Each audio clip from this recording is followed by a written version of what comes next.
Victory begins at Vidyalakshmi. Very good morning, student. Last video la annual exam la இதுவரைக்கும் கேட்ட creative sums, அதாவது 2020 ல இருந்து 2024 வரைக்கும் கேட்ட creative 2 mark questions பார்த்தோம். ஸோ அதோட கண்டினியூஷனா இந்த வீடியோவில் 2020 ல இருந்து 2024 வரைக்கும் நம்மள annual examல கேட்ட 3 marks creative sums கண்டினியூ பண்ண போகிறோம்.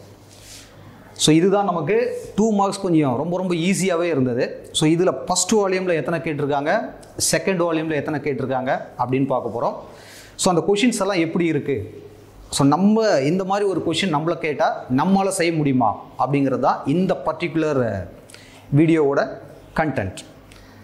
ஸோ இதில் இருக்கிற சம்ஸ் எல்லாமே பார்த்தீங்கன்னா கண்டிப்பாக உங்களால் செய்ய முடிகிற மாதிரி தான் இருக்குது. வாங்க அந்த சம்ஸ் எல்லாம் பார்ப்போம். ஸோ ஃபஸ்ட்டு வால்யூம் 1 இது வரைக்கும் வந்திருக்கிற இந்த 10 கொஷின் பேப்பரில் நமக்கு வால்யூம் 1ல் ஒரு 6 சம்ஸ் கேட்டிருக்காங்க. எல்லாமே பார்த்தீங்கன்னா கம்பல்சரியாக நம்ம அட்டன் பண்ணி ஆகணும். ஸோ இதில் இருக்கிற கொஷின்ஸ் சிலது வந்து நமக்கு காம்ப்ளிகேட்டடாகவும் இருக்கலாம். ஸோ நீங்கள் ஒரு நோட் வச்சுக்கோங்க, கொஷினை மட்டும் பாருங்கள், ஆன்சர் ஒர்க் அவுட் பண்ணி பாருங்கள்.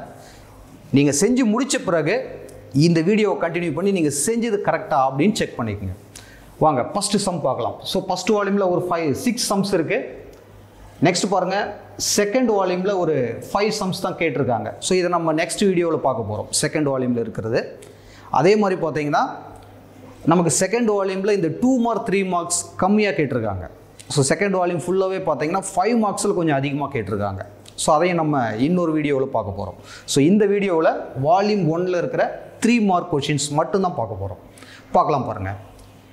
So first question number 1, if A equal to ஒரு மேட்ரிக்ஸ் கொடுத்துருக்காங்க, தென் ஃபைண்ட் adjoint ஆஃப் ஏ அப்படின்னு கேட்டிருக்காங்க. இதான் லாஸ்ட் இயரோட 3 மார்க் கொஷின், அதுவும் கம்பல்சரி கொஷின், மார்ச் 24ல் நம்மளை கேட்டது. ஸோ இந்த கொஷினில் சில பேர் மிஸ்டேக் பண்ணாங்க, பட் அதை நீங்கள் செய்யக்கூடாது. ஸோ அதுக்காக தான் இது ஒரு கிளாரிஃபிகேஷனுக்காக இந்த சம். ஸோ இந்த சம்மு செய்கிறதுக்கு நமக்கு நிறைய மெத்தட்ஸ் இருக்குது நம்மக்கிட்ட. ஆக்சுவலாக இதை ஒரு சாதாரணமாக ஏ மேட்ரிக்ஸ் நமக்கு கொடுத்துருக்குறாங்க, adjoint ஆஃப் ஏ நமக்கு ஃபைண்ட் அவுட் பண்ண தெரியும். அதாவது இந்த ஃபார்முலா யூஸ் பண்ணியிருப்பீங்க, adjoint of A. So this is equal to A suffix I J whole power transpose. A suffix I J அப்படிங்கிறது கோஃபேக்டர் மேட்ரிக்ஸ் ஆஃப் ஏ. இதுக்கு டிரான்ஸ்போஸ் எடுத்தால் adjoint ஆஃப் ஏ கிடைக்க போகுது. பட் இங்கே பாருங்கள், நம்ம 2 முறை இதுக்கு adjoint எடுக்கணும். அதுக்கப்புறம் பார்த்தீங்கன்னா அந்த மேட்ரிக்ஸுக்கு நம்ம டிட்டர்மினன்ட் வேல்யூவை கண்டுபிடிக்கணும். ஸோ அதுதான் இங்கே கொடுத்துருக்குறாங்க. இதை வந்து நம்ம மாடுலஸ் அப்படின்னு ரீட் பண்ணக்கூடாது. ஏன் அப்படின்னா மேட்ரிக்ஸ்குள்ள, அதாவது ஒரு சாதாரண நம்பர், திஸ் இஸ் மாடுலஸ் ஏ அப்படின்னு சொல்லலாம். இதுக்கு என்ன மீனிங்கு அப்படின்னு பார்த்தோம்னா பாசிட்டிவ் நெகட்டிவ் எதுவாக இருந்தாலும் பாசிட்டிவாக எடுத்து எழுதுவோம். பட் இதுவே கேபிட்டல் லெட்டர் அதுக்குள்ளே வருது, அது ஒரு மேட்ரிக்ஸாக இருக்குது அப்படின்னா கண்டிப்பாக இதை நம்ம டிட்டர்மினன்ட் ஆஃப் ஏ அப்படின்னு தான் சொல்லணும். Determinant maybe positive or negative எப்படி வேணால் இருக்கலாம். இதை வந்து நம்ம மாடுலஸ் அப்படின்னு ரீட் பண்ணக்கூடாது. பட் இங்கே நமக்கு கேட்டிருக்கிறது டிட்டர்மினன்ட் ஆஃப் adjoint ஆஃப் ஏ, அதுதான் கேட்டிருக்காங்க. ஸோ அதான் நம்ம சொல்ல போகிறோம். ஓகே, ஃபஸ்ட்டு இந்த கொஷினை செய்கிறதுக்கு இந்த மாதிரி ஆர்டினரி மெத்தடை நம்ம ஃபாலோ பண்ணுறோம் அப்படின்னா கண்டிப்பாக ஸ்டெப்ஸ் அதிகமாகிடும். ஸோ அவங்க கேட்ட அந்த 3 மார்க் கொஷினுக்கு ஒரு சின்ன ரூலை நம்ம ஃபாலோ பண்ணோம்னா ரொம்ப ஈஸியாக முடிச்சிடலாம். ஸோ என்னென்னா நம்ம புக்கில் இருக்கோம். ஸோ இந்த ரூல் மட்டும்தான் இருக்கும், இந்த சம் கிடையாது. என்ன ரூல் அப்படின்னா determinant of adjoint of A, this is equal to என்ன formula, determinant of A whole power n-1 whole square அப்படின்னு ஒரு சின்ன ஒரு தியரம் இருக்கும்.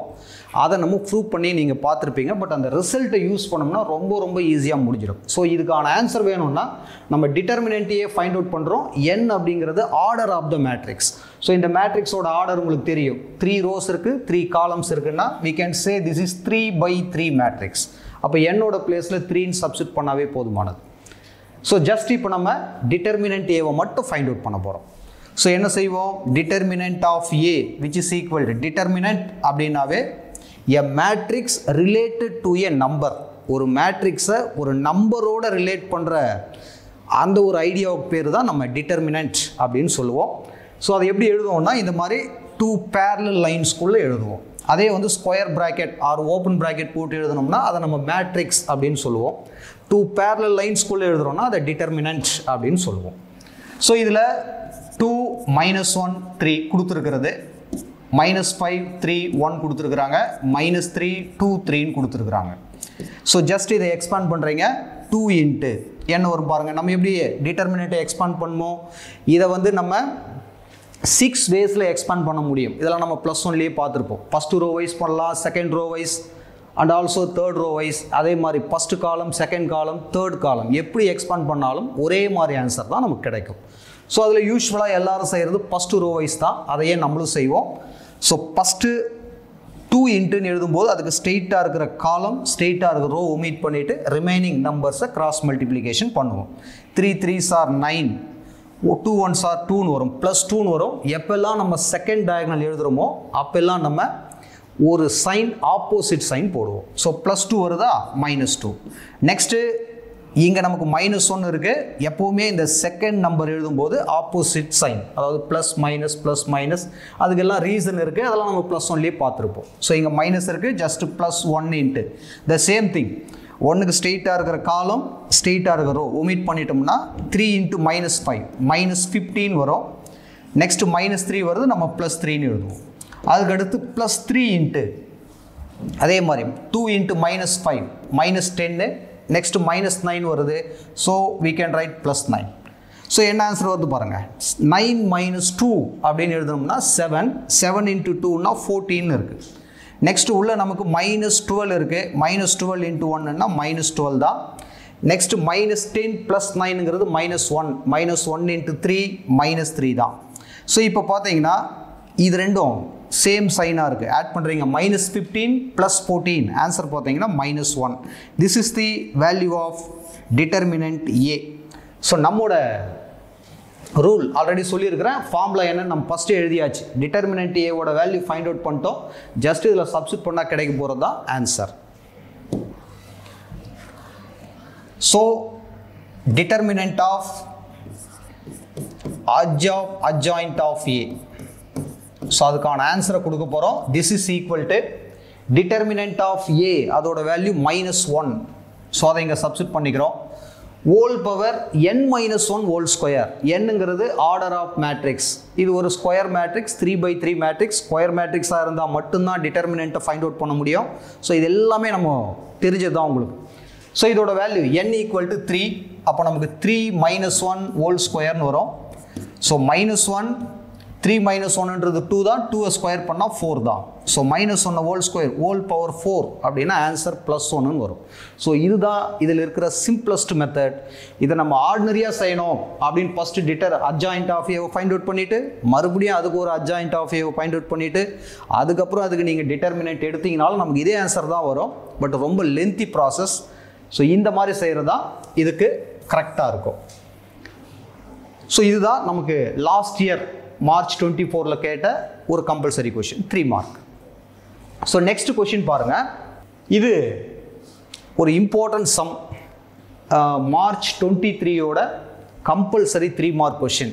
இதனால நிறைய பசங்களோட சென்டம் மார்க் வந்து கண்டிப்பாக மிஸ் ஆயிடுச்சுன்னே சொல்லலாம்.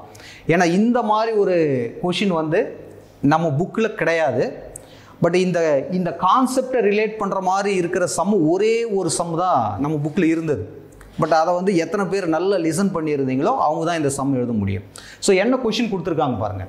If a + b + c = 0 and a, b, c are rational numbers, then prove that the roots of the equation, ஒரு பெரிய ஈக்குவேஷன் கொடுத்துருக்காங்க, are rational numbers அப்படின்னு கொடுத்துருக்குறாங்க. ஸோ இப்போ நமக்கு தெரிய வேண்டியது என்ன, ஒரு ரியல் நம்பர் அப்படின்னு எடுத்துக்கிட்டிங்கனாவே, ரியல் நம்பர் அப்படின்னு சொன்னாவே எதெல்லாம் ரியல் நம்பர்? 2 நம்பர் தான். ஒன்று ரேஷ்னல், இன்னொன்று அதோட complement, that is irrational. the rational and irrational is called the real அப்படின்னு சொல்லுவோம். அதாவது சிம்பிளாக நம்பர்னு சொன்னாவே ஒன்று அது ரேஷனலாக இருக்கணும், இல்லைனா இர்ரேஷனலாக இருக்கணும். இதுதான் அங்கே இருக்கிற லாஜிக். இப்போ நம்மள என்ன சொல்கிறாங்க, இது ஒரு குவாட்ரேட்டிக் ஈக்குவேஷன், கண்டிப்பாக இதுக்கு 2 ஆன்சர் வரப்போகுது, அதாவது 2 ரூட்ஸ் இதுக்கு வரப்போகுது. அந்த 2 ரூட்ஸுமே ரேஷனல் நம்பராக இருக்கும் அப்படின்னு சொல்கிறாங்க. அப்போ ஃபஸ்ட்டு நமக்கு ரேஷனல் நம்பர் அப்படின்னா என்ன தெரியணும். அதாவது எந்த ஒரு நம்பராக இருந்தாலும் சரி அதை நம்ம P/Q ஃபார்மில் எழுதணும் அப்படின்னா அந்த நம்பருக்கு பேர் ரேஷனல் நம்பர். இதில் இங்கே இருக்கிற இந்த P, Q எங்கே இருக்கும்னா பிலாங்ஸ் டு இசட். இசட்னா என்னது, இன்டீஜர்ஸ். ஸோ இன்டீஜர்ஸில் இருக்கிற எந்த நம்பரை வேணால் நியூமரேட்டர்லையும் டினாமினேட்டரில் எழுதிக்கலாம். பட் ஒரே ஒரு நம்பர் மட்டும் டினாமினேட்டரில் வர முடியாது. அது எந்த நம்பர்னு பார்த்தீங்கன்னா Q. Q not equal to 0. ஏன் வர முடியாது அப்படின்னா டினாமினேட்டர் 0 ஆனால் என்னன்னு உங்களுக்கே தெரியும், that number is not defined. அப்படி ஒரு நம்பர் கிடையாது. அதே மாதிரி what's mean by irrational number.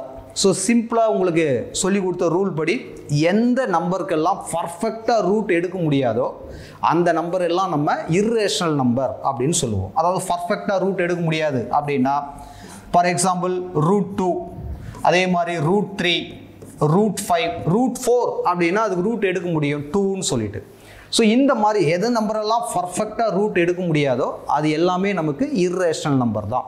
இன்னும் பர்ஃபெக்டாக டெஃபினிஷன் சொல்லணும் அப்படின்னா இர்ரேஷனல் நம்பருக்கு எ நம்பர் இஸ் நான் டெர்மினேட்டிங் அண்ட் ஆல்சோ நான் ரிப்பீட்டிங். ஸோ இந்த மாதிரி ஒரு நம்பர் நம்மளால் எழுத முடியும்னா அதுக்கு பேர் தான் இர்ரேஷனல் நம்பர். இப்போ இங்கே இருக்கிற இந்த பர்ஃபெக்டாக ரூட் எடுக்க முடியாத நம்பரை நம்ம லைஃப் லாங் இதுக்கு நம்ம ரூட் எடுத்துகிட்டே போயிட்டு இருந்தால் கூட இப்போ நான் சொன்ன கண்டிஷன் எக்ஸிஸ்ட் ஆகும். அதாவது டெர்மினேட்டும் ஆகாது, ரிப்பீட்டும் ஆகாது. ஃபார் எக்ஸாம்பிள் இந்த மாதிரி சொல்கிறேன், இப்போ 1.21, 221, 221, ஸோ எக்ஸெட்ரா. இது வந்து பார்த்தீங்கன்னா எக்ஸெட்ரா வச்சுருக்கிறோன்னா நான் டெர்மினேட்டிங். அதே மாதிரி பாருங்கள், இங்கே 2 ஒரு முறை தான் இருக்குது, இங்கே 2 டைம்ஸ், இங்கே 3 டைம்ஸ், அடுத்து 4 டைம்ஸ், இப்படி போயிட்டே இருக்கும். ஸோ இந்த மாதிரி எத்தனை நம்பர் நம்ம எழுதினாலும் அது எல்லாமே இர்ரேஷனல் நம்பர் தான். ஸோ இப்போ அவங்க கேட்டது நம்மளை இது கண்டுபிடிக்க போகிற இந்த ரூட் வந்து ரேஷனல் ரூட் அப்படின்னு சொல்கிறாங்க. ஸோ நமக்கு பேசிக்காக ஒரு விஷயம் தெரியும். அது என்னென்னா, நம்ம சின்ன கிளாஸில் பார்த்துருப்போம், ஒரு குவாட்ரேட்டிக் ஈக்குவேஷன் நம்ம கொடுத்துருந்தா அதுக்கான டிஸ்கிரிமினன்ட் நம்ம செக் பண்ணியிருப்போம். அதாவது ax² + bx + c which is equal to 0. இது மாதிரி ஒரு குவாட்ரேட்டிக் ஈக்குவேஷன் கொடுத்துருந்தா இதுக்கு ரூட்ஸ் எப்படி இருக்கும் அப்படிங்கிறத இந்த கோஎஃபிஷியன்ட்டை வச்சு நம்மளால் டிசைட் பண்ணி சொல்ல முடியும்.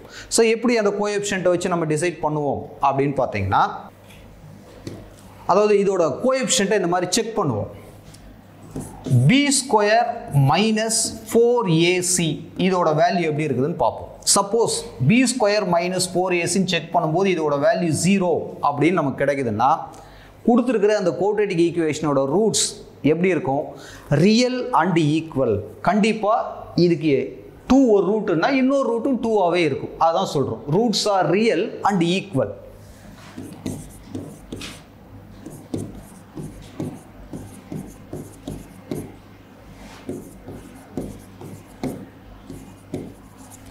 Real and equal.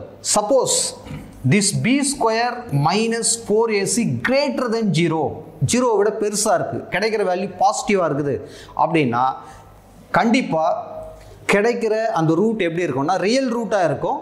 But distinct real root. Distinct means வேறு வேறு நம்பர் கிடைக்கும். அதாவது 2 ஒரு ரூட்டுன்னா இன்னொரு ரூட் 1/2 இருக்கலாம், இல்லை 3 இருக்கலாம், 4 இருக்கலாம், அந்த மாதிரி இருக்கலாம். இதுவும் அதே தான்.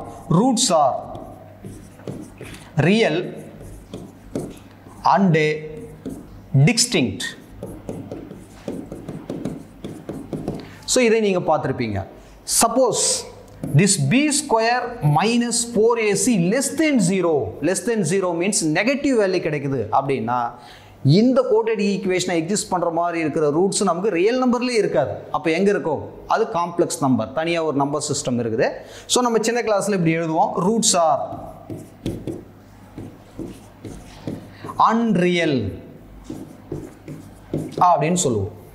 பட் இப்போ நம்மள என்ன கொஸ்டின் கேட்டாங்கன்னு பாருங்க. இந்த சம்மில் நமக்கு கிடைக்க போகிற அந்த ரூட்ஸ் எப்படி இருக்குன்னு சொல்ல போகிறோம்னா ரேஷனல் நம்பர்னு சொல்ல போகிறோம். பட் இங்கே கொடுத்துக்கிற இந்த டிஸ்கிரிமினன்ட் எல்லாமே பார்த்தீங்கன்னா ரியல் நம்பருக்கு தான் இருக்குது.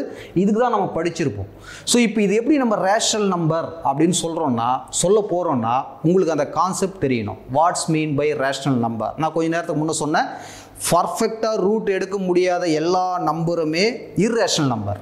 அப்போ ஒரு நம்பருக்கு பர்ஃபெக்டாக ரூட் எடுக்க முடியுதுன்னா கண்டிப்பாக அது ரேஷனல் நம்பராக இருக்கும். ஏன்னா நம்பர்னாவே ரெண்டு தான், ரெண்டு குவான்டிட்டி தான் இருக்குது. அதுக்கு ஒன்று ரேஷனலாக இருக்கணும், இல்லைனா இர்ரேஷனலாக இருக்கணும். அப்போ இர்ரேஷனல் இல்லைன்னு நம்ம சொல்லிட்டோம்னாவே கண்டிப்பாக அந்த நம்பர் ரேஷனலாக தான் இருக்க போகுது. ஸோ அதுக்கான கண்டிஷனை தான் நம்ம எழுத போகிறோம். ஸோ இந்த கண்டிஷன் எங்கேருந்து வருது அப்படின்னா ஆக்சுவலாக இதுதான் நமக்கு பேசிக்கான formula. X equal to minus B plus or minus square root of b square minus 4ac whole divided by 2a. இதில் ஏங்கிறது எக்ஸ் ஸ்கொயரோட கோஎஃபிஷியன்ட்டு, பிங்கிறது எக்ஸோட கோஎஃபிஷியன்ட்டு, சிங்கிறது கான்ஸ்டன்ட்டு. ஸோ இந்த 3 வேல்யூ கொண்டு இதில் நம்ம சப்ஸ்டிட் பண்ணால் இந்த குவாட்ரேட்டிக் ஈக்குவேஷனோட 2 ரூட்ஸ் நமக்கு கிடைச்சிடும். ஸோ அதை தான் இந்த இடத்துல சொல்கிறாங்க, நமக்கு கிடைக்கிற அந்த ரூட் வந்து ரேஷனல் ரூட்டாக இருக்கணும், அதாவது ரேஷனல் நம்பராக இருக்கணும். அப்படின்னா நல்லா யோசித்து பாருங்கள், நம்ம இந்த b square minus 4ac value தான் செக் பண்ணியிருக்கிறோம். இது 0ன்னு வந்ததுன்னா நமக்கு ஈக்குவல் ரியல் ரூட்ஸ் கிடைக்கும். இது கிரேட்டர் தென் 0ன்னு வந்ததுன்னா டிஃப்ரெண்ட் ரியல் ரூட்ஸ் கிடைக்கும். அதே மாதிரி லெஸ் தென் 0ன்னா ரியலில் ஆன்சரே இருக்காது. பட் இப்போ இவங்க கேட்டது இது 3மே கிடையாது, நம்மளை ரேஷனல் நம்பர் அப்படின்னு கேட்டாங்க. அப்படின்னா கண்டிப்பாக இந்த ரூட்டுக்குள்ளே கிடைக்கிற இந்த வேல்யூ நமக்கு ஒரு பர்ஃபெக்ட் ஸ்கொயர் நம்பராக இருக்கணும். 4, அதே மாதிரி பார்த்தீங்கன்னா 9, 16, a + b whole square. So இந்த மாதிரி எல்லாம் இருந்ததுன்னா நம்மளால் அந்த ரூட்டை ரிமூவ் பண்ண முடியும்னா அது ரேஷனல் நம்பர். ரூட்டை நம்மளால் ரிமூவ் பண்ண முடியலன்னா அது இர்ரேஷனல் நம்பர். ஸோ அப்போ நம்ம என்ன ப்ரூவ் பண்ணணுன்றது இந்த டைமில் உங்களுக்கு புரிஞ்சிருக்கோம். கண்டிப்பாக இதை எடுத்துக்க போகிறோம். கிடைக்க போகிற அந்த ஃபைனல் ரிசல்ட்டு ஒரு பர்ஃபெக்ட் ஸ்கொயர் ரூட்டுக்குள்ளே எழுதினோம்னா நம்மளால் ரூட்டை ரிமூவ் பண்ண முடியும்னு சொல்லிட்டா போதும். ஸோ அதுதான் இந்த இடத்துல நம்ம ப்ரூவ் பண்ண போகிறோம். பார்க்கலாம் பாருங்கள். ஓகே, ஃபஸ்ட்டு கொடுத்துருக்கிற அந்த டேர்ம் எடுத்து எழுதியும். ஸோ என்ன கொடுத்துருக்காங்க பாருங்கள், b + c - a × x square plus c + a - b × x plus a + b - c = 0 அப்படின்னு கொடுத்துருக்காங்க. சரி, எடுத்து எழுதியாச்சு. இப்போது இதுக்கு ஈக்குவலான வேல்யூ தான் நம்ம ரைட் சைடில் அரேஞ்ச் பண்ண போகிறோம். ஸோ எப்படி அரேஞ்ச் பண்ணலாம் அப்படின்னு பாருங்கள். ஸோ ஒரு இன்ஃபர்மேஷன் ஒன்று கொடுத்துருக்குறாங்க. என்ன இன்ஃபர்மேஷன் கொடுத்துருக்குறாங்க அப்படின்னு பாருங்கள். இஃப் a + b + c = 0, இதை நம்ம அப்படியே கூட எக்ஸ்பேண்ட் பண்ணலாம், இல்லை அந்த ஃபார்முலாவில் கொண்டு போயிட்டு அப்ளை பண்ணலாம். பட் லென்த்தியாக போகும். ஸோ ஈஸியஸ்ட் மெத்தட் அப்படின்னு நம்ம வரணும்னா கொடுத்துருக்க அந்த இன்ஃபர்மேஷனை இதில் யூஸ் பண்ண தான் நம்ம பார்க்கணும். ஸோ எப்படி யூஸ் பண்ணலாம் பாருங்கள். ஃபர்ஸ்ட் நம்ம கொடுத்துருக்கிறது இப்படி கொடுத்துருக்குறாங்க, a + b + c = 0ன்னு கொடுத்துருக்குறாங்க. ஸோ நீங்கள் என்ன பண்ணுறீங்க, இங்கே b + cன்னு இருக்குது. அப்போ இந்த b + c மட்டும் லெஃப்ட் சைடு வச்சுக்கிட்டு ஏவை கொண்டு போனீங்கன்னா -a அப்படின்னு வந்துடும். ஸோ அதை தான் இந்த இடத்துல நம்ம சப்ஸ்டிட் பண்ண போகிறோம். அப்போ என்ன ஆகும் பாருங்கள், b + c ஆல்ட்ரா -aன்னு கொடுக்குறேன். ஆல்ரெடி அங்கே ஒரு -a இருக்குது, × x ஸ்கொயர் அப்படின்னு வந்துடும். அடுத்து பாருங்கள், c + a அப்படின்னு இருக்கு. ஸோ c + a அப்படின்னா b ரைட் சைடு கொண்டு போங்க. என்ன வேல்யூ வரும் பாருங்க, ப்ளஸ்ஸு -b, ஆல்ரெடி அங்கே இருக்கிற -b × xன்னு வரும். அடுத்து பாருங்க, plus a + b. So a + b வச்சுட்டு c கொண்டு போனீங்கன்னா தட் இஸ் -c - c அப்படின்னு வர ஆரம்பிச்சிடும். இப்போ இது கவனிச்சு பாருங்க, -a அப்படின்னா நமக்கு ஆன்சர் -2a × x ஸ்கொயர் அப்படின்னு வந்துடும். அந்த இடத்துல -2b × xன்னு வந்துடும். இந்த இடத்துல -2c அப்படின்னு வந்துடும். ஸோ இதுதான் இப்போதைக்கு நம்ம இந்த ஈக்குவேஷனை சிம்பிளிகேஷன் பண்ணி வச்சிருக்கிறோம். பட் நம்ம இதோட ரூட்ஸ் எப்படி இருக்குன்னு சொல்ல போகிறோம், பர்ஃபெக்ட் ஸ்கொயர் அப்படின்னு சொல்ல போகிறோம். So this is equal to 0ன்னு கொடுத்துருக்குறாங்க. இப்படி எடுத்துக்கலாம் நம்ம, இதுக்கு ஈக்குவலான வேல்யூ தான் இது. So therefore this -2a × x square -2bx -2c = 0. இல்லை இங்கே 0 போட்டு கூட அப்படியே செஞ்சுட்டு வரலாம். ஸோ இப்போ இது எல்லாமே பார்த்தீங்கன்னா 2ஆல் டிவைட் ஆகிற மாதிரி கூட இருக்குது. நம்ம டிவைடும் பண்ணிக்கலாம் இந்த மாதிரி, ஆர் -2ஆல் கூட டிவைட் பண்ணிடலாம். ஸோ என்ன வரும் பாருங்கள். ஸோ ax² வரும். நெக்ஸ்ட் பாருங்கள் ப்ளஸ் bx வரும். அடுத்தடுத்து ப்ளஸ் c = 0 அப்படின்னே வந்து நிற்கும். இப்போ நமக்கு ஃபைனலாக நம்ம அப்ளை பண்ண போகிற அந்த ஃபார்மேஷன் என்ன ஃபார்மேஷனு?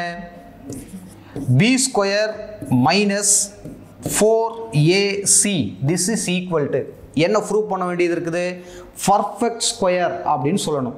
ஸோ இங்கே ஏபிசிஏ வந்திருக்கிறதுனால இதை வேணால் இப்படி மாற்றி போட்டுக்கலாம். Capital B, capital A, capital C அப்படின்னு போட்டுக்கலாம். ஸோ இப்போ இந்த வேல்யூஸ் அங்கே சப்ஸ்டிட் பண்ணுங்கள். பியோட பிளேஸில் பி தான் இருக்குது. b² - 4a அதான் இருக்குது, அதே மாதிரி சி அதான் இருக்குது. ஓகே, இப்போ நம்ம என்ன செய்யணும் அப்படின்னு பார்த்தீங்கன்னா, இது ஒரு ஸ்கொயர் ஃபார்முக்கு எப்படியாச்சும் ட்ரை பண்ணிடணும். இதுக்கு வந்து நம்ம பர்ஃபெக்டாக ரூட் எடுக்க முடியிற மாதிரி ட்ரை பண்ணணும். அப்போ மறுபடியும் அதே இன்ஃபர்மேஷனுக்கு போகிறோம். ஆல்ரெடி கொடுத்துருக்கிறது a + b + c = 0 அப்படின்னு கொடுத்துருக்குறாங்க. நம்ம என்ன செய்ய போகிறோம்? அங்கிருந்து பியோட வேல்யூ ஃபைண்ட் அவுட் பண்ண போகிறோம். அப்போ b this is equal to என்ன வரும் பாருங்கள், -a - c அப்படின்னு வரும். ரெண்டு பக்கமும் இருக்கிற, அதாவது ரெண்டுத்துலேயும் காமனாக இருக்கிற மைனஸ் வெளியே எடுத்தீங்கன்னா -a + c வந்துடும். இப்படி வந்துடும் -a + c.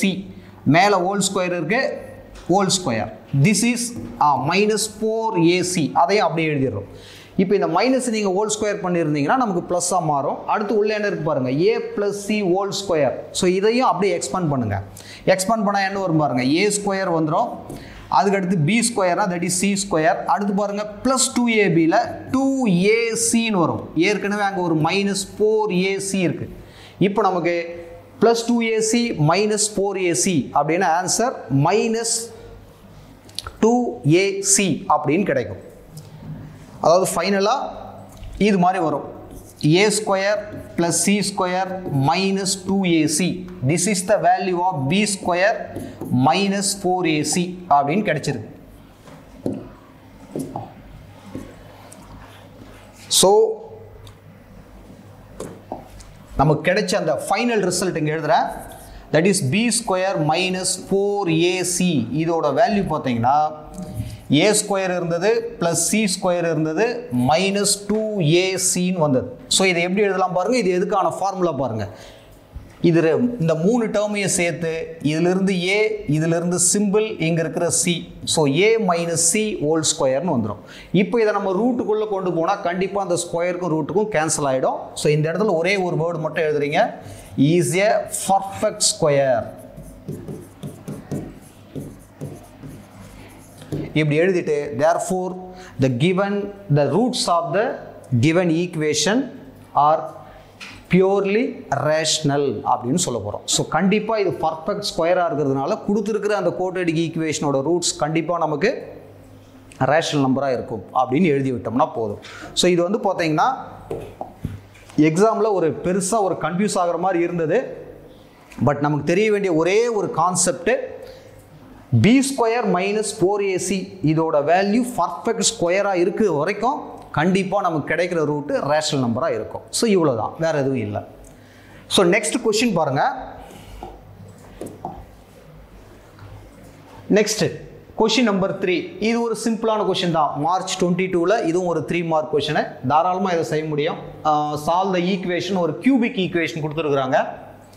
If 1 is a ரூட்னு கொடுத்துட்டாங்க, ஃபைண்ட் அதர் ரூட் கேட்டுக்கிறாங்க. ஸோ இதுக்கெல்லாம் ஒன்று எக்ஸ்பிளைன் பண்ண வேண்டிய அவசியமே இல்லை, தாராளமாக நீங்களே செய்ய முடியும். 1 is a ரூட்னு சொன்னதுனால நம்ம சின்ன கிளாஸில் செஞ்ச மாதிரி சிந்தட்டிக் டிவிஷன் ஃபார்மேஷனில் கூட இந்த சம்மை செய்யலாம். இதோ இது மாதிரி first x³ coefficient 2, next x² coefficient -9, x coefficient 10 +3 left side கொண்டு வந்துருங்க -3. நெக்ஸ்ட் 1 is a ரூட் அப்படின்னு சொல்லியிருக்கிறாங்க. அப்போ கண்டிப்பாக இந்த இடத்துல 1ன்னு கொடுத்தோம்னா லாஸ்ட் பிளேஸில் நமக்கு 0ன்னு கிடைக்கும். ஸோ இந்த 2 அப்படியே எழுதிப்போம். இது 2 ஆகிடும். -7 -7 × 1ன்னா -7 +3 3 × 1ன்னா 3. So answer 0. ஸோ 1 கொடுக்கும்போது இந்த மாதிரி 0 ஆகுதுன்னா x - 1 is a factor அப்படின்னு நம்ம சொல்லுவோம் சிம்பிளாக. x - 1 is a factor. So அடுத்து இதை ஒரு கோட்டட் ஈக்குவேஷனாக மாற்றியும் சால்வ் பண்ணலாம், இல்லை அப்படியும் சால்வ் பண்ணலாம். ஸோ மாற்றிடுவோம். ஸோ என்ன வரும் பாருங்க, 2x² minus 7x plus 3 which is equal to 0 வரும். ஸோ நெக்ஸ்ட்டு இதை கொண்டு போயிட்டு இங்கே மல்டிப்ளை பண்ணி ஒரு சாதாரண ஃபேக்டரைஸ் நம்ம பண்ணுவோம். அதாவது 6 இங்கே இருக்கும், -7 இங்கே இருக்கும். ஸோ ஒரே சான்ஸ் தான், 1 × 6 give both side minus sign. அதே மாதிரி பாருங்கள், x² முன்னாடி கோஎஃபிஷியன்ட் இருக்குது அப்படின்னா 2 சைடும் நம்ம டிவைட் பண்ணுவோம், just divided by 2 divided by 2. So இது கேன்சல் ஆகிட்டு 3ன்னு வரப்போகுது. ஸோ இப்போ ஃபைனலாக அங்கே கொடுத்துருக்கிற அந்த கொஷினுக்கான ஆன்சர் மொத்த ஃபேக்டர் நம்ம எடுத்து எழுதுகிறோம்னா, already x minus 1 is a factor, another one x minus 1 by 2, another one x minus 3 which is equal to 0. அப்போ x equal to plus 1ன்றது one of the root, x equal to plus 1 by 2 அப்படிங்கிறது another root, and also x equal to 3. So இது மூணு தான் இந்த ஈக்குவேஷனுக்கு இருக்க போகிற roots. So இதில் இந்த 3 நம்பர்ஸில் எதை கொண்டு போயிட்டு நம்ம அதில் சப்ஸ்டிட் பண்ணாலும் we get both side equal answer. So இது ஒரு சிம்பிளான சம், எல்லாராலையும் செய்ய முடியும் கண்டிப்பாக. இதையும் ஒரு சம்மாக கேட்டிருக்காங்க மார்ச் 22ல். ஸோ நெக்ஸ்ட் கொஷின் பாருங்கள், கொஷின் நம்பர் 4. இதுவும் அதே மாதிரி இருக்கிற ஒரு சம் தான், ஆன்சர் கொடுத்துருக்காங்க. சப்ளிமெண்ட்ரி எக்ஸாமில் ஜூலை 22ல் கேட்ட ஒரு கிரியேட்டிவ் கொஷின்ஸ், 3 மார்க். எப்படி இருக்கு பாருங்க. Prove that the roots of the equation, ஒரு 4th டிகிரி ஈக்குவேஷன் கொடுத்துருக்காங்க. அதுக்கு இருக்கிற 2 ரூட்ஸ், ஒன்று +or-2, இன்னொன்று +or-iன்னு கொடுத்துருக்காங்க. ஸோ இதையும் கண்டிப்பாக எல்லாராலையும் செய்ய முடியும். நீங்களும் செய்யுங்க, அதுக்கான ஆன்சர் மட்டும் இப்போ நீங்கள் செக் பண்ணிக்கலாம். அதுக்கப்புறம் நானும் செய்கிறேன் பாருங்கள். First, the given equation x⁴ minus 3x² minus 4 which is equal to 0ன்னு கொடுத்துருக்குறாங்க. நமக்கு எப்போவுமே கோட்டடிக் ஈக்குவேஷனை சால்வ் பண்ணி தான் பழக்கம். ஸோ அதே மாதிரி கூட இதை நம்ம மாற்றிக்கலாம். இப்படி எடுத்துக்கிறீங்க, let this x² equal to t அப்படின்னு எடுத்துக்கிறோம். அப்போ இங்கே x⁴ இருக்குன்னா we can write t² minus 3 into t, அதே மாதிரி -4 which is equal to 0 அப்படின்னு போட்டுக்கிறோம். இப்போ இது ஒரு ஆர்டினரி எப்படி சால்வ் பண்ணுமோ அதே மாதிரி தான். -4 -3 சான்ஸு 1 × 4. ஸோ மைனஸுக்கு, அதாவது 4க்கு மைனஸ் தர போகிறோம். அப்போ நமக்கு -4 வந்துடும், ஆட் பண்ணும்போது -3ன்னு கிடைச்சிடும். ஸோ நெக்ஸ்ட் என்ன பண்ண போகிறோம், ஜஸ்ட்டு t + 1 அப்படின்னு எழுதுவோம். Next t - 4 which is equal to 0ன்னு எழுதுவோம். இது நம்ம கன்வீனியன்ட்டுக்காக தான் இதை டீன்னு வச்சுருக்கிறோம். பட் கேட்ட கொஷினோட எதுக்கு கொஷின் கேட்டிருக்காங்கன்னா, எக்ஸுக்கு வேல்யூ தான் அங்கே கொடுத்துருக்குறது. அப்போ நம்ம டீயோட பிளேஸில் x² அப்படின்னு சப்ஸ்டிட் பண்ண போகிறோம். ஸோ இதில் t + 1 × t - 4 = 0ன்னு கிடைச்சிருக்குன்னா, ஒன்று t + 1ஓட வேல்யூ 0 ஆகணும், இல்லை t - 4ஓட வேல்யூ 0 ஆகணும். அப்போ தனித்தனியாக அப்படி பிரிச்சுக்கலாம். அதாவது t + 1 = 0 ஆர் t - 4 = 0, ரெண்டுமே கூட 0வாக இருக்கலாம். அப்போ நமக்கு t = -1ன்னு வரும், இங்கே t = +4ன்னு வரும். t = x². அப்போ x² = -1, இந்த பக்கம் x² = +4. ஸோ இதுக்கு ஆன்சர் x² = -1ன்னா ரியல் நம்பரில் ஆன்சர் கிடையாது.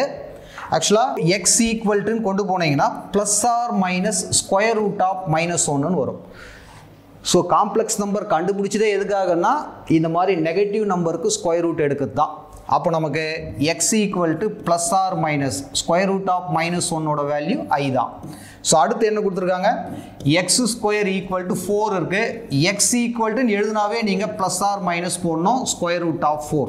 ஸோ +or- இந்த 4க்கு ரூட் எடுத்தோம்னா நமக்கு 2ன்னு கிடைச்சிடும். ஸோ இந்த ஆன்சரும் அவங்க கொடுத்துருக்குறாங்க. அதனால் இதுக்கு நம்ம பெருசாக ஒன்றும் ஒரி பண்ண வேண்டியது கிடையாது, எல்லாமே அங்கேவே இருக்குது. ரொம்ப ரொம்ப சிம்பிளான ஒரு சம் தான். ஸோ இதையும் கண்டிப்பாக உங்களால் செய்ய முடியும். Next question number 5. இந்த கொஷின் நம்பர் 5 இதுவும் பார்த்தீங்கன்னா நம்மளோட ரெகுலர் பேட்ச் மார்ச் 20ல் கேட்ட ஒரு கொஷின் தான். எனக்கு தெரிஞ்சு இது வரைக்கும் பார்த்த அத்தனை சம்லையுமே கொஞ்சம் ஒரு டஃப்பான ஒரு கொஷின் இருக்கும் அப்படின்னா அது இது மட்டும்தான். ஸோ என்ன கொடுத்துருக்காங்க பாருங்கள், இப் த லைன்ஸ், 2 லைன் கொடுத்துருக்காங்க, அதோட ஜென்ரல் ஃபார்ம் தான் கொடுத்துருக்காங்க, லைனோட ஜென்ரல் ஃபார்ம் கொடுத்துருக்காங்க. Are lie on the same plane. Same plane அப்படின்னா என்ன மீனிங்கு, 2 லைனும் ஒரே பிளேன் மேலே இருக்குது அப்படிங்கிறது அர்த்தம். Same plane, that means co plane அப்படின்னு அர்த்தம். அடுத்து பாருங்க, then write the number of ways to find the Cartesian equation of the above plane and explain in detail அப்படின்னு கேட்டிருக்காங்க. அதாவது இந்த கொடுத்துக்கிற இந்த ரெண்டு லைன் ஒரே பிளேன் மேலே இருக்குது, அதாவது கோப்ளேனார் அப்படின்னு இருந்தால் இதுக்கு எத்தனை வழியில் நம்மளால் கார்ட்டீசியன் ஈக்குவேஷனை ஃபைண்ட் அவுட் பண்ண முடியும் அப்படிங்கிறது தான் கொஷின். ஸோ இதில் நம்ம எந்த புக்கில் போயிட்டு பார்த்தாலும் the equation of the plane containing 2 lines அப்படின்னு கொடுத்துட்டு ரெண்டு ஃபார்முலா தான் இருக்கும். ஒன்று, இந்த ரெண்டு லைன்லேருந்து எந்த பாயிண்ட்டை வேணால் எடுத்துக்கலாம், அதே மாதிரி இந்த ரெண்டு லைனோட டைரக்ஷன் எடுத்துக்கலாம். உங்களுக்கு தெரியும் பாயிண்ட் அப்படிங்கிறது இந்த லைனோட நியூமரேட்டரில் இருக்கிறது, டைரக்ஷன் அப்படிங்கிறது டினாமினேட்டரில் இருக்கிறது. ஸோ இது ஒரு ஃபார்மேஷன். ஒருவேளை நான் எழுதிடுறேன். ஃபஸ்ட்டு ஆனுவல் எக்ஸாம் கீ படி பார்த்தோம்னா ஃபார்முலாலாம் எதுவும் எழுதலை அவங்க. ஆனுவல் எக்ஸாம் கீ படி just the number of ways, எத்தனை வழியில் ஃபைண்ட் அவுட் பண்ண முடியும்னு கேட்டிருக்காங்க. we can find 2 ways. இது ஃபஸ்ட்டு எழுதணும். we can find 2 ways. So அதில் ஃபஸ்ட்டு ஒன் என்ன அப்படின்னா, இதிலிருந்து அதாவது இந்த ரெண்டு லைன்லேருந்து எந்த ஒரு பாயிண்ட்டை வேணால் எடுத்துக்கலாம். we can take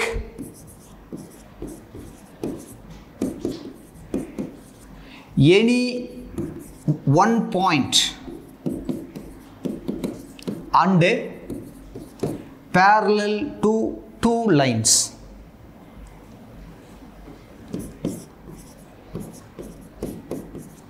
And parallel to 2 vectors அப்படின்னு சொல்லலாம். அதாவது லைன்ல இருந்து எடுக்கிறது தான் அந்த வெக்டர்ஸ் ஆர் டைரக்ஷன்ஸ்.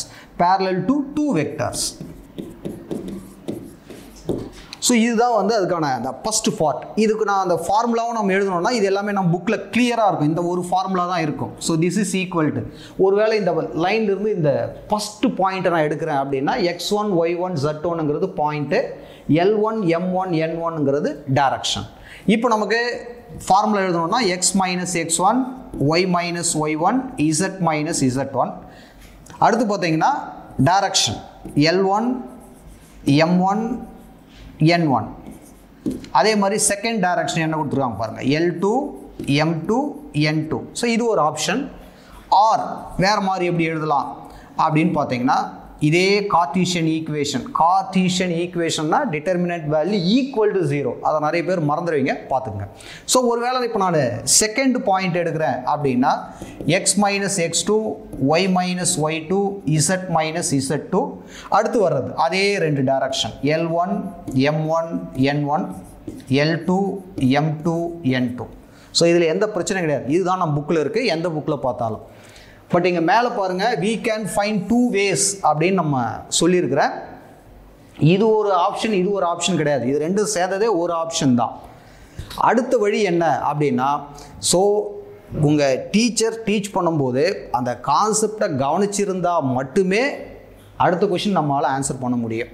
என்ன அங்கே கொடுத்துருக்காங்க பாருங்கள், general form of the 2 lines கொடுத்துருக்காங்களே தவிர அந்த ரெண்டு லைனும் பேரலாக இல்லை இன்டர்செக்டிங்காக இல்லை நெய்தர் பேரலல் நார் இன்டர்செக்டிங்காக, இந்த கண்டிஷனெல்லாம் எதுவுமே கிடையாது. பட் அந்த தேர்ட் கண்டிஷன் மட்டும் வரும். என்னென்னா ரெண்டுமே ஒரே பிளேனில் இருக்குதுன்னு சொல்கிறாங்க. ஸோ இந்த மாதிரி ஒரு பிளேன் இருக்குது, அதாவது ஒரு பிளேன் செக்மெண்ட். ஒரு பிளேன் செக்மெண்ட்டில் நீங்கள் ரெண்டு லைன் வரைகிறீங்கன்னா ரெண்டே ஆப்ஷன் மட்டும்தான் அங்கே பாசிபிள். ஒன்று, அந்த ரெண்டு லைனும் இது மாதிரி பேரலாக இருக்கணும்.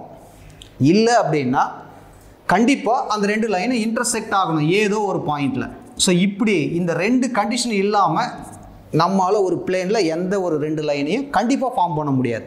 Either it is parallel or intersecting. ஒரு பிளேனில் ரெண்டு லைன் வரைகிறோன்னா இது மட்டும்தான் ப்ரொசீஜர். நல்லா கவனித்து பாருங்கள். இப்போ நம்ம எழுதிக்கிற இந்த ஃபார்முலா என்ன அப்படின்னு பார்த்தீங்கன்னா, these 2 lines are intersecting. ஏன்னா அதான் கொடுத்துருக்குறாங்க, ஒரே பிளேன் மேலே இருக்குது, டைரக்ஷன் இந்த மாதிரி டிஃப்ரெண்ட்டாக இருக்குது அப்படின்னாவே கண்டிப்பாக அந்த ரெண்டு லைனும் பிளேனில் இருக்கிற வரைக்கும் இன்டர்செக்ட் ஆகிடுச்சுன்னு தான் அர்த்தம். ஸோ அதுக்கான ஃபார்முலா மட்டும்தான் அவங்க புக்கில் கொடுத்துருக்குறாங்க. அப்போ இன்னொரு வழி எப்படி அப்படின்னா, ஒருவேளை ஒரே பிளேனில் இந்த மாதிரி இருக்கலாம், அந்த ரெண்டு லைனும் இந்த மாதிரி பேரலாகவும் இருக்க சான்ஸ் இருக்குது. ஸோ பேரலல் அப்படின்னா டைரக்ஷன் சேமாக இருக்கும். அப்போ நமக்கு டைரக்ஷன் இந்த L1 M1 N1 L2 M2 N2ங்கிறது சேமாக இருக்கும். அதாவது L1 equal to L2, M1 equal to M2, N1 equal to N2. அப்போ அந்த கேஸில் இது எப்படி வரும் அப்படின்னா, இதுதான் அந்த second way. So the second condition is we can take any one direction. அதாவது இங்க இருக்கிற ரெண்டு டைரக்ஷன் சேமா இருக்கிறது தான் அப்படி சொல்றாங்க. We can take 2 points and parallel to a vector. Vector means direction அப்படின்னு சொல்றோம். அப்ப இதுக்கான அந்த ஃபார்மேஷன் எப்படி இருக்கும் அப்படின்னு பார்த்தீங்கன்னா this is determinant value equal to 0. நமக்கு தெரிஞ்ச அதே ஃபார்முலா தான் x minus x1 y minus y1 z minus z1. இது first point. So second point எடுத்துக்கிறோம். அதாவது x2 minus x1 y2 minus y1 z2 minus z1. So ரெண்டு லைனும் பேரலா இருந்தால் தான் இது பாசிபிள். அதனால கண்டிப்பாக நமக்கு டைரக்ஷன் ஒரே ஒரு டைரக்ஷன் தான் இருக்கும். அந்த L1 L2 ரெண்டும் ஈக்குவலாக போகிறதுனால சிம்பிளாக இதை நம்ம L M Nன்னு எழுதலாம். ஆர் L1 M1 N1 எழுதலாம். ஆர் L2 M2 N2 எழுதலாம். ஏன்னா அது ரெண்டும் சேம் தான். ஸோ இந்த ஒரு கண்டிஷன் பார்த்தீங்கன்னா நம்மோட டெக்ஸ்ட் புக்கில் கிடையாது. அதே மாதிரி பார்த்தீங்கன்னா பெரும்பாலுமாக இருக்கிற எந்த ரெஃபரன்ஸ் புக்லேயும் கிடையாது. பட் எக்ஸாம்பிள் இந்த கொஸ்டின் கேட்டிருக்காங்க. நம்ம புக்கில் இருக்கிறது இவ்வளோ தான். புக்கில் இருக்கிறது இது மட்டும்தான். சப்போஸ் இப்போது இதோட அடிஷ்னலாக இன்னொரு விஷயத்தை நம்ம தெரிஞ்சுக்கலாம் பாருங்கள். ஒரு நமக்கு ஸ்கியூ லைன்ஸ் அதோட கான்செப்ட் பற்றி தெரியும். என்ன ஸ்கியூ லைன்ஸ் அப்படின்னா, அதாவது two lines we can say skew lines neither parallel nor intersecting. பேரலாகவும் இருக்கக்கூடாது, இன்டர்செக்டிங்காகவும் இருக்கக்கூடாது. ஸோ அந்த மாதிரி இருக்கிற ரெண்டு லைனை தான் நம்ம ஸ்கியூ லைன் சொல்லுவோம். ஸோ அந்த மாதிரி ரெண்டு லைன் வந்து பிளேனில் பாசிபிளே கிடையாது. அப்போ எங்கே இருக்கும் அப்படின்னு பார்த்தீங்கன்னா அது ஒரு ஸ்பேஸ் லைன், அங்கே மட்டும்தான் அது பாசிபிள். ஒருவேளை இதே சம்மில் the given two lines are skew linesன்னு கொடுத்துருந்தாங்கன்னா we cannot draw the plane. பிளேனே வரைய முடியாது. ஸோ இதான் இங்கே இருக்கிற லாஜிக். ஸோ இந்த ஃபார்முலா மட்டும்தான் நம்மளை எக்ஸாமில் கேட்டாங்க. பட் கீ எப்படி கொடுத்துருந்தாங்கன்னு பார்த்தீங்கன்னா we can find two ways. அதுக்கு அடுத்து பார்த்தீங்கன்னா அதுக்கான இந்த ஆப்ஷன் மட்டும் இருந்தால் போதும். we can take any one point and parallel to two vectors. இது ஃபர்ஸ்ட் ஆகும். அதே மாதிரி we can take 2 points and parallel to a vector. இது மட்டும்தான் கொடுத்துருந்தாங்க. ஸோ நம்மளை எக்ஸாம்பிள் இந்த மாதிரி ரெண்டு லைன் கொடுத்துட்டு find the equation of the plane containing these two linesன்னு கேட்டால் நம்ம ஒன்று இந்த ஃபார்முலா யூஸ் பண்ணலாம், இல்லைனா இந்த ஃபார்முலா யூஸ் பண்ணலாம். கொடுத்துருக்கிற அந்த ரெண்டு லைனும் பேரலாக இல்லாத இருக்கிற வரைக்கும். ஒருவேளை பேரலாக இருக்குதுன்னா வேறு ஆப்ஷனே கிடையாது, நமக்கு இதுதான் ஃபார்முலா. ஸோ தெரிஞ்சு வச்சுக்கோங்க. இந்த ஃபார்மேஷன் எங்கேயுமே நம்ம புக்கில் எங்கேயுமே கிடையாது, பார்த்துக்குங்க. ஸோ இந்த கொஷின் கேட்டிருந்தாங்க, பசங்க எழுதியிருக்கிறது கண்டிப்பாக ஒரு கஷ்டமான விஷயந்தான் இது. ஓகே, நெக்ஸ்ட் கொஷின் பாருங்கள். ஸோ வால்யூம் 1ல் இதுதான் கடைசி கொஷின், 3 மார்க் கொஷின். வெக்டரில் கேட்டிருக்காங்க. ரொம்ப ரொம்ப சிம்பிளான ஒரு சம்மு தான் இது. இது மாதிரி கண்டென்ட் நம்ம புக்கில் இருக்குது. ஸோ இதை எல்லாருமே நீங்கள் ஈஸியாக செய்ய முடியும். என்ன கேட்டிருக்காங்க பாருங்கள். A force acts on a particle which is displaced from the point with the position vector to the point with the position vector. ஒரு ஆப்ஜெக்ட் மேலே ஒரு ஃபோர்ஸ் அப்ளை பண்ணுறோம். அந்த ஃபோர்ஸ் அப்ளை பண்ணுறதுனால ஒரு ஆப்ஜெக்ட் ஒரு இடத்துல இருந்து இன்னொரு இடத்துக்கு மூவ் ஆகுது. அதுதான் கொடுத்துருக்குறாங்க. So show that the total work done by the force is 69 units அப்படின்னு கொடுத்துருக்காங்க. அதாவது மார்ச் 21ல் கேட்டிருக்காங்க. ஸோ மார்ச் 21 இதுவும் ரெகுலர் பேட்ச் தான். இது நம்ம எல்லாருமே செய்யலாம். ஸோ ஒரே ஒரு ஃபார்முலா தான் நமக்கு தெரியணும். ஸோ என்ன formula? Work done by the force. So இந்த ஃபார்முலா நம்ம எல்லாருக்குமே தெரியும். நாட் W வெக்டர், இது ஒரு scalar quantity. So W equal to F vector dot D vector. அதாவது எஃப்ன்றது ஃபோர்ஸு, டிங்கிறது டிஸ்பிளேஸ்மெண்ட். ஸோ டிஸ்பிளேஸ்மெண்ட் எப்படி நம்ம ஃபைண்ட் அவுட் பண்ணுவோம்? Final position minus initial position. ஒரு எக்ஸாம்பிளுக்கு இப்போ என்னோட நான் இங்கே நிற்கிறேன், மைல் ஸ்டோன் ஒரு 5 கிலோமீட்டர் காட்டுது. நம்ம இந்த இடத்துக்கு போய் சேர்றோம், ஒரு 12 கிலோமீட்டர் காட்டுதுன்னு வச்சுக்கோங்க. நான் எவ்வளோ டிஸ்டன்ஸ் ட்ராவல் பண்ணியிருக்கிறேன் அப்படின்னா இந்த 12லேருந்து இந்த 5 சப்ட்ராக்ட் பண்ணி நம்ம 7ன்னு சொல்லுவோம். ஸோ ஃபைனல் மைனஸ் இனிஷியல் அப்படிங்கிறது தான் டிஸ்பிளேஸ்மெண்ட். ஸோ அந்த மாதிரி இப்போ நம்ம ஃபோர்ஸ் நம்ம கொடுத்துருக்குறாங்க. அதை இந்த இடத்துல நான் சப்ஸ்டிட் பண்ணிடுறேன். 13 I cap plus 10 J cap minus 3 K cap. Next பார்த்தீங்கன்னா டாட் டி வெக்டர். டிங்கிறது தான் டிஸ்பிளேஸ்மெண்ட். ஸோ இந்த ஃபோர்ஸ் வந்து ஆக்ட் ஆகிற பாயிண்ட் வந்து இந்த பாயிண்டில் இருக்குது. அதாவது 4i மைனஸ் 3j மைனஸ் 2kன்னு இருக்குது. அதே மாதிரி இன்னொரு பாயிண்ட் மூவ் ஆகிற பாயிண்ட் இந்த மாதிரி இருக்குது. ஸோ நமக்கு சிம்பிளாக சொன்னால் this D vector this is equal to A B வெக்டர்னு எழுதுவோம். இதில் ஏபி அப்படிங்கிறது ஓபி மைனஸ் ஓஏன்னு போடுவோம். இந்த ஓபி அப்படிங்கிறது ஃபைனல் பொசிஷன். ஸோ எந்த பாயிண்ட்டுக்கு போகுது அப்படின்னு பார்த்தீங்கன்னா 6i ப்ளஸ் ஜே மைனஸ் 3kக்கு போகுது. மைனஸ் ஓஏ அப்படிங்கிறது எந்த பாயிண்டில் ஆக்ட் ஆகுதோ அது. ஸோ என்ன கொடுத்துருக்காங்க பாருங்கள், 4i மைனஸ் 3j மைனஸ் 2kன்னு கொடுத்துருக்குறாங்க. அப்போ நமக்கு 6 மைனஸ் 4 என்ன வரும்னு பாருங்கள், 2iன்னு வரும். அதுக்கடுத்து இது மைனஸ் இன்ட்டு மைனஸ் ப்ளஸ் ஆகிடும். So 4j. அடுத்து மைனஸ் 3k இருக்குது, இது ஒரு ப்ளஸ் 2k ஆகிடும். அப்போ மைனஸ் கேன்னு வரும். ஸோ இதோட ஆன்சர் 69 யூனிட்ஸ் அப்படின்னு நம்மளை ப்ரூவ் பண்ண சொல்லியிருக்கிறாங்க. ஸோ ஜஸ்ட் மல்டிப்ளை பண்ண போகிறோம் பாருங்கள். 13 உங்களுக்கு டாட் ப்ராடக்ட்டை பற்றி தெரியும். i டாட் i அப்படின்னு சொன்னால் ஆன்சர் நமக்கு 1. அதே i டாட் ஜேன்னு போனோம்னா ஆன்சர் நமக்கு 0 ஆகும். ஸோ இதெல்லாம் ஏன் எதுக்குன்றதெல்லாம் ரூல்ஸ் அண்ட் ரெகுலேஷன்லேயே பார்த்துருப்போம். அப்போ நமக்கு 13 இன்ட்டு 2 26 ஆகிடும். 10 இன்ட்டு 4 14 வந்துடும். Next minus into minus plus k dot k 1 3 into 1 3ன்னு வந்துடும். மொத்தத்தில் 29 ப்ளஸ் 40ன்றது 69 யூனிட்ஸ். ஸோ இதுதான் அந்த ஆன்சர். ஸோ இதெல்லாம் நீங்கள் தப்பு பண்ண சான்ஸே கிடையாது. ரொம்ப சிம்பிளான சம் தான். ஸோ நெக்ஸ்ட்டு ஃபர்ஸ்ட் வால்யூமில் நம்மளை இது வரைக்கும் ஆனுவல் எக்ஸாமில் கேட்ட கிரியேட்டிவ் கொஷின்ஸ் இந்த 6 கொஷின் தான், அதாவது 3 மார்க்கில். இது இல்லாமல் இன்னொன்று செகண்ட் வால்யூம் இருக்குது, அதை நம்ம நெக்ஸ்ட் வீடியோ பார்க்க போகிறோம். அதே மாதிரி இன்னும் சில 5 மார்க்ஸ் இருக்குது இதே ஃபர்ஸ்ட் வால்யூமில், அதையும் நம்ம நெக்ஸ்ட் வீடியோவில் பார்க்க போகிறோம். ஸோ இந்த வீடியோ உங்களுக்கு ஹெல்ப்ஃபுல்லாக இருந்ததுன்னா மறக்காமல் நம்ம சேனலை சப்ஸ்கிரைப் பண்ணுங்கள், ஷேர் பண்ணுங்கள். தேங்க்யூ ஃபார் வாட்சிங்.